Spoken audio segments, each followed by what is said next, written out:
Miami made a splash for the inaugural Miami Grand Prix.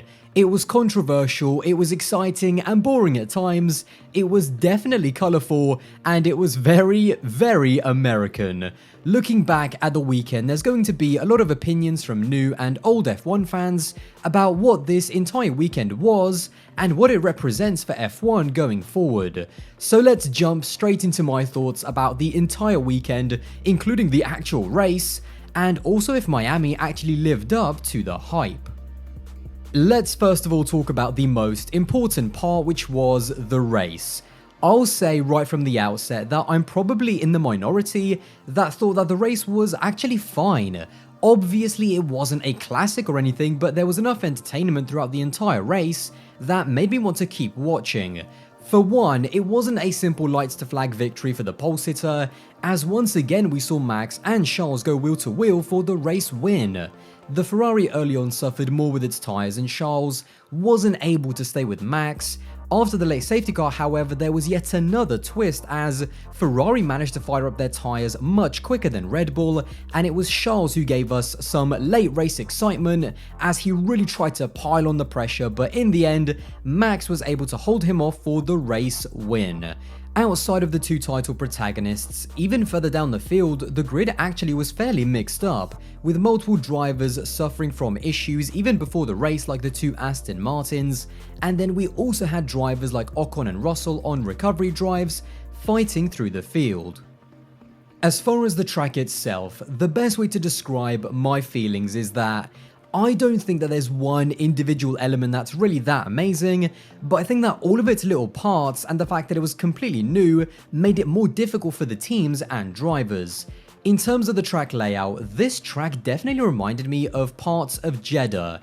And I think there's actually a wider conversation to be had about this movement of brand new tracks which seem to be completely focused on making street tracks with fast corners that have barely any runoff and concrete barriers just waiting for anyone who makes a mistake. Now, Miami is technically a first of its kind because it's a street track hybrid.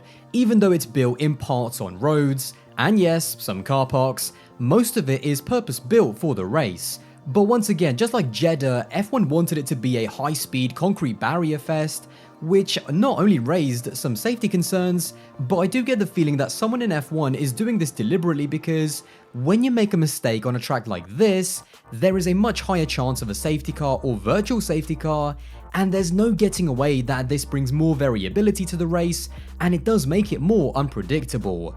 I think there's a fine line between punishing drivers for mistakes and then deliberately building tracks that are too dangerous. More than a few drivers had a few choice words to say, like Lando, who said that the FIA didn't listen to the drivers about putting more Tech Pro barriers instead of just concrete. And as I mentioned earlier, I think there's a much deeper conversation that might need to be had about this new generation of street tracks, but I'll leave that for another video. Another element of this race was the conditions that the drivers faced. Every single driver after the race reiterated that this was a physical one. George Russell after the race said that he was sweating so much that his eyes even started to burn. And even in the cool-down room, Sainz had to take his shirt off, which was a little bit spicy for live TV. And even when Max did eventually arrive, all of the drivers had to just sit down and recover from what probably felt like a 57-lap sauna. It's always difficult to put ourselves, as fans, into the driver's shoes in that situation, but as some of you might know, I actually have started to do a bit of kart racing and even competed in a few endurance races, and even though I've obviously never gone through anything even close to what F1 drivers go through, I will say when you have to deal with the heat, the exhaustion, the dehydration, it has a massive effect on you mentally, and then when you also have to race with all of that pressure, it makes you both more desperate to overtake or defend your position, and it also makes it much easier for you to make a mistake. I think those two factors, the track layout with the concrete barriers, and the fact that there genuinely were places to overtake on this track, and then that mental and physical test with the conditions, that's why I think we saw so many borderline and even desperate moves like with Mick and Fernando, and in the end, that's what then led to the Gasly and Norris incident as well. Although this track doesn't have one single element that really stood out to me, in combination there was enough about this track that made it difficult for the drivers, And in the end, we got the incident that we always thought we'd get. However, now let's talk about the other side of Miami, which was literally everything else outside of the 57 laps of racing. Now, I am not going to list everything that was controversial during this weekend, but from the fake marina, which seemed to get more attention than the actual race, to all of the American theatrics before and after the race, which seemed to reach an all-time high when Max got a police escort to the podium, Miami was a lot. I'm not going to lie and say that I loved everything, because I didn't. But to me, I think we just have to accept that, especially when it comes to racing, in Miami specifically, F1 is trying to attract a very different crowd, and they clearly wanted to embrace the commercial nature of being in America, because that's partly how they think the sport will generate interest in new fans. Even the way this race has come about is very unique in that Formula 1 themselves have fronted up the cost of actually making this race happen. Usually what happens is that circuits themselves, like Silverstone for example, they have to pay Formula 1 to host the race, and then the profits are divided up between F1, the circuit, the promoters, and all of the other relevant parties. But for both the Miami Grand Prix and the Las Vegas Grand Prix for 2023, Formula 1 themselves are paying to have the race there, which means that they take all of the risk if they don't make as much money as they think they will, but it also means that F1 take all of the profit. There's certainly changes that I'm sure F1 will make, and I think we have to keep in mind that this was the very first time in Miami, and so F1 needed to make a big splash, but for sure there is a very fine balance between bringing in new fans and not alienating the core audience. Now, in terms of the fan experience of actually being there, obviously I can't give you a first-hand account because unfortunately I was not one of the lucky few who was able to attend, but quite honestly, having talked to friends and fans who actually went, and also having listened to the opinion of people who were there as well, there is a huge amount of positive feedback about the actual experience of going and watching the Miami Grand Prix. Of course, when you're paying so much money to go to a race, you're probably going to enjoy it. But genuinely, from the city of Miami to the entertainment at the track away from the racing, I think that this is something that America actually does really well. And quite honestly, this is definitely a race that I'd like to go to in 2023. Now, it wasn't all positive feedback, however, because cost is definitely something that people were not happy with.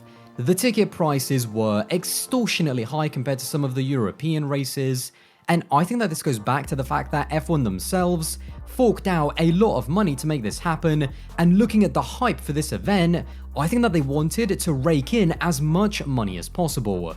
You don't need me to tell you that cash is king, but F1 clearly I think are going to be very happy with the race from the commercial side. Whether or not you think Miami lived up to the hype will depend entirely on what you wanted the race to be and what you feel is most important. Was it the race itself? Was it growing the sport in the States? Or was it to see and enjoy the F1 show in Miami? To me, I think that it did live up to the hype because it was exactly what I expected both on and off the track. In the end, I personally did not really care about the theatrics that people were going crazy about online, and actually my bigger concern looking back at the weekend was more about the track itself and some of the coverage of the race. I think that F1 need to make sure that the track surface is up to the standard of modern F1. I think they need to have a look at altering the layout slightly to improve the racing, and at the very least, I think they definitely need to look into the safety of the track as well. To me, the Miami Grand Prix was a success looking from the outside at what F1 wanted it to achieve. We have been talking for years about the fact that F1 is now so much bigger in the US, but if that doesn't materialize with fans in the seats at the races, then that's all just talk. But in the end, that's why I think it was a success for Formula 1. And although it was not perfect and it was definitely American, maybe that's not such a bad thing. We have traditional F1 races like Spa, Monza, and even Monaco in a way. And what I think Miami managed to do is something very difficult. It's managed to carve out its own lane as something very different on the F1 calendar. Now, whether or not you think it's a good or a bad thing, well, that's totally up to you.